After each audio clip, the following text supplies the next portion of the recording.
I got this Origin Woodland Stealth wool jacket, probably 2 or 3 weeks ago. Wanted something that was going to be a little bit breathable and keep me really warm. So we got this in. I've been hunting in it ever since, and it has gotten cold. The other day it was 11 degrees when we got the truck. I had my Nomad Wader outer shell on, and just to keep the wind out, except there wasn't any wind. And so about a mile or so into the hike, I ended up taking it off, and I never got cold.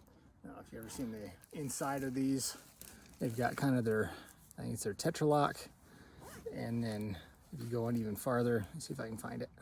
Maybe this side would be easier. All right, you got this stuff back in here, which is your regular kind of merino wool feel.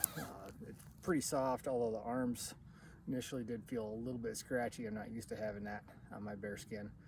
So I usually have my merino wool hoodie underneath. Thankfully I was able to get this for the 40% off sale. It is just ending here in a couple of days. This thing has been great. I've been wearing it, like I said, every day. Packing with it, I think it does a pretty good job. You can see the trees behind me as far as it blending in and the like. It only has 3 pockets, these 2, and then this one up here, which is a little bit small, I feel like. My iPhone with the case, I really got to kind of push it in there. I wish they'd make that one a little bit bigger. And then it does have the hood, which is nice. You can just zip it up, and it doesn't have any ties though, so it's just going to be loose. That's kind of the only downside. It'd be nice if there was a drawstring in here where you can really make it tight, hold the heat in. But it's pretty hard to beat as far as heat, and it's also it breathes really well. It's kind of the upside and downside of that one. I wish it was a little bit more windproof, because if you get a good wind, you're going to feel it. It's going to come right through this thing. Light breeze, you're fine. It does have these patches on the elbows. It's a little bit different material, and on the shoulders, which I know they talked about in one of their videos for it. A little bit of abrasion resistance. I kind of wish they would have done that over the whole thing. I think that would have been nice, give it a little bit more wind resistance, and yeah, hopefully have some breathability to it. And I know this is the mid layer, so I'm also taking that into account.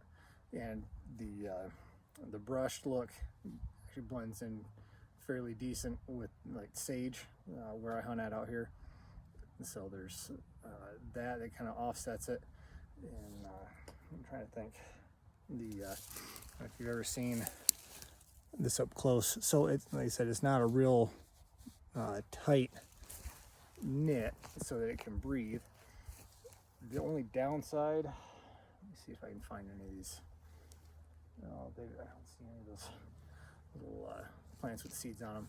This thing is like Velcro to some of the seeds out here. That's the one downside to it. If you hit one of those bushes, you're just going to have seeds all matted in here, and it's kind of a pain to pick them out. It doesn't take a long time. It's just going in there and getting them out, which stinks. But it's great. It's fantastic, American-made product. Really like the fact that a lot of vets are involved with it, and we get to support American jobs on American soil with all American products from the ground up. So that's been a bonus for it. Don't have to worry about sending jobs overseas with Origin. So I'm really liking it. We'll see how it goes endurance-wise, since I normally like to do videos where I have at least a couple months of experience with it, but my season is unfortunately coming to an end, although this will be on my person regularly. It's not just going to be for hunting. I'll be wearing this all the time. So we'll see how this goes, and if you have any questions, let me know in the comments. Until next time, happy hunting.